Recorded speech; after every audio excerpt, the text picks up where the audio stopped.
Welcome back to the Chaim Davies Show, and today we're continuing our Pesach exploration series, and we're about to discover the three main ideas that Rabban Gamliel told us, one of the great leaders of the Jewish people in the Mishnaic era, that we are responsible to discuss and really focus our attention on within the freedom narrative on Seder night. And Rabban Gamliel tells us that Kol shelo amar shlosha dvarim elu b'Pesach lo yatsa yidei chovato. Anyone who does not say over these three concepts on Pesach Eve, on the Seder night, does not fulfill their obligation. Ve'eluhen, and these are they, Pesach, Matzah, and Marror. So this is the Korban Pesach, the Paschal Lamb offering, the Matzah, the unleavened bread, and the Marror, the bitter herbs. Now, what is the nature of this obligation that Rabban Gamliel is talking about? What is this chovah, this requirement that we have on Seder night, that Rabban Gamliel is saying we're not fulfilling by not speaking about them? So there's actually a little bit of a debate about this. Many say that it's because of the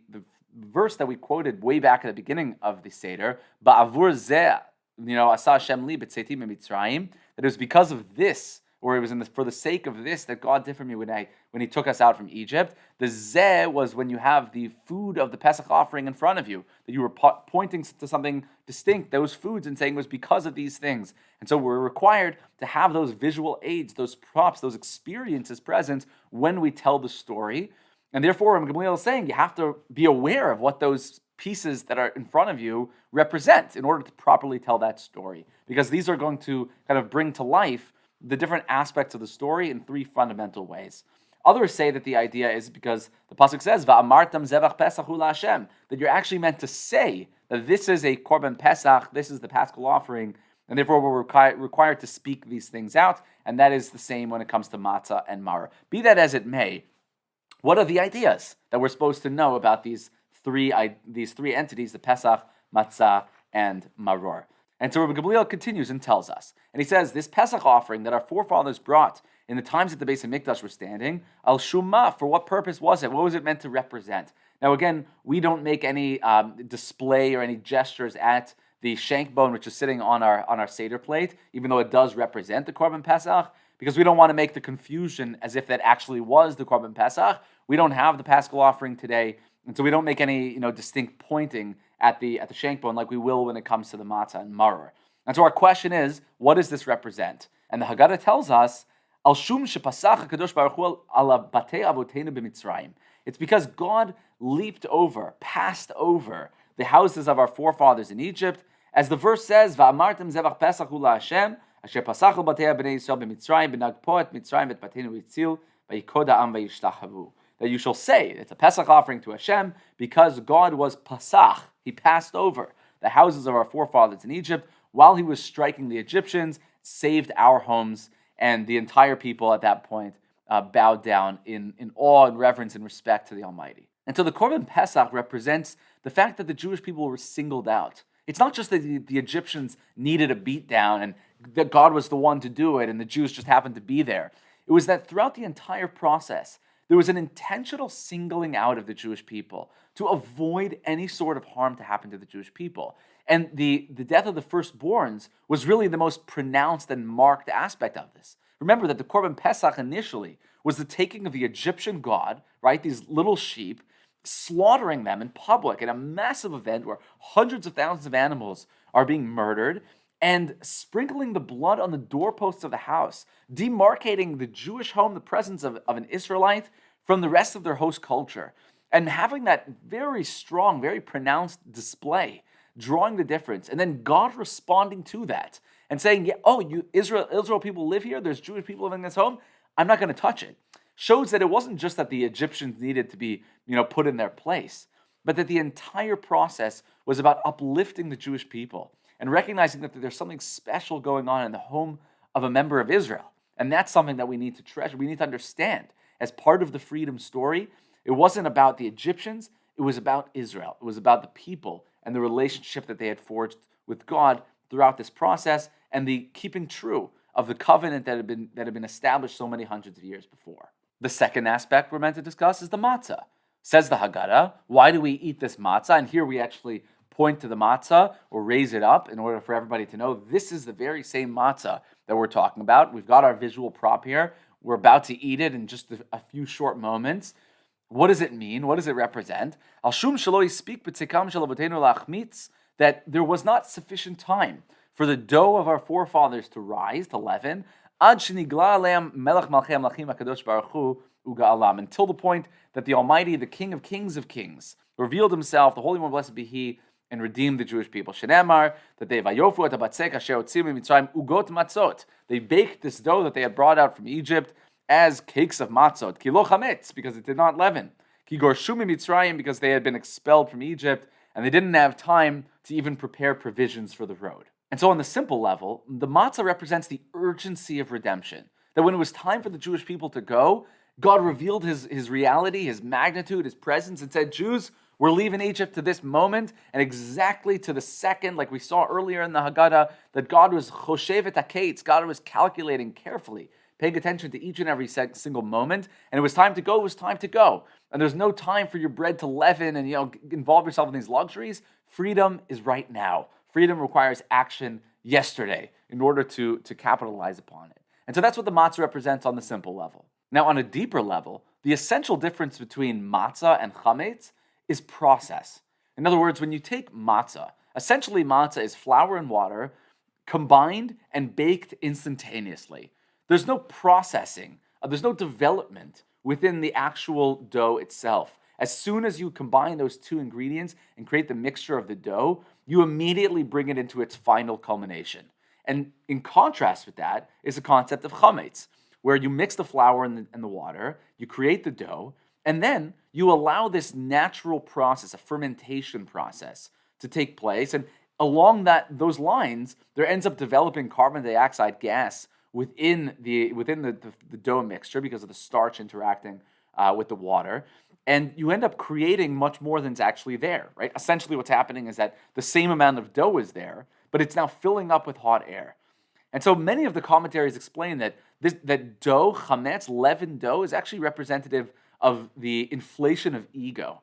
And what needs to happen on Pesach in order to achieve freedom is kind of roll out all of the extra hot air, all the little bubbles that are getting caught up within our own persona, and realize that freedom is about attaching yourself to what is. If there's an opportunity, then you take it. You don't inflate yourself up in order to properly experience it. All you're going to do is actually diminish the amount of substance that you're taking in each single instant because of the extra presence of all that hot air. And so in essence, matzah represents unembellished freedom, realizing that the processes that we've needed to go through by the time we reach the Exodus have already been done. And any additional process right now, in other words, the flour's been mixed with the water, right? The Jewish people are ready to roll. Any additional process where you allow the leavening to take place is only going to be allowing the development of unhealthy gases within you that are ultimately going to thin you out, stretch out the fabric of our strong and tight-knit national psyche and our national identity, and introduce elements which ultimately don't have a place within the fabric of the substance itself. And again, using the matzah as an analogy to this, it really is the perfect symbol for freedom food. Now, the last prop on the table that we need to discuss, according to Rabban Gamliel, in order to fulfill our obligation, is the marror, the bitter herbs. And so we actually lift up the marror at this point, we point to it, and we say, Marror zeh shanu ochlim al shumah. What is the significance of these bitter herbs? Why are we consuming bitter herbs on this night? Why are we eating romaine lettuce? Al shum shemeru mitzrim et chayei avotenu b'mitzrayim.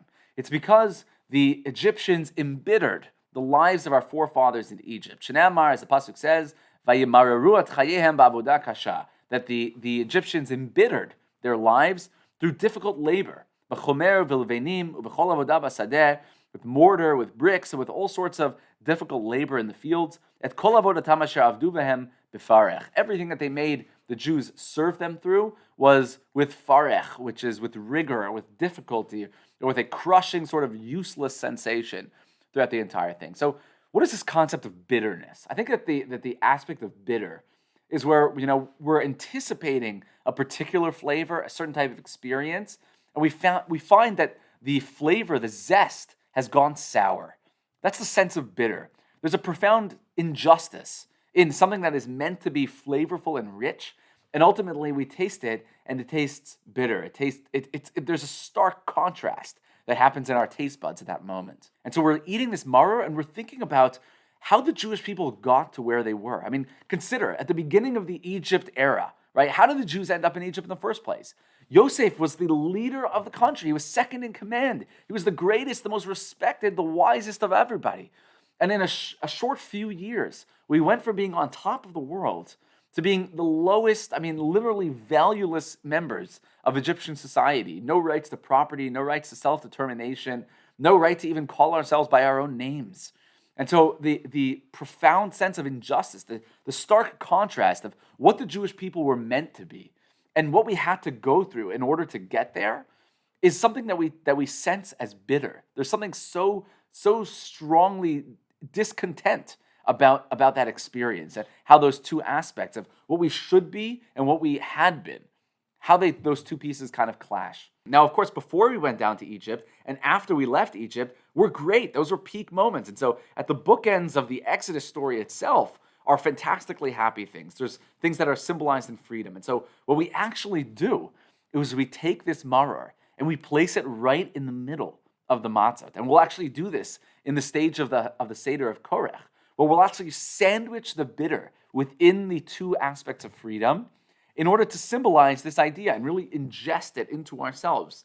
That at the core of our story, we can never forget that harshness, that injustice, and understanding that there was something that we needed to go through to experience that pendulum swing of our history in order to come back into almost the klal pradu klal of understanding what it means to be free. We had to go through that sense of the bitterness. And we can never forget what we went through and what it meant to be so sapped of meaning, to be so devoid of substantive action and significance in our daily ritual, that we need to come from that to a deeper appreciation of what we've been unlocked to through the process of freedom itself. And so these three things really kind of comprise some of the major themes of the Pesach story. There's the idea of the singling out of the uniqueness, of the special exclusivity that the Jewish people were privy to through God's love. There's the aspect of the freedom and what it means to be free.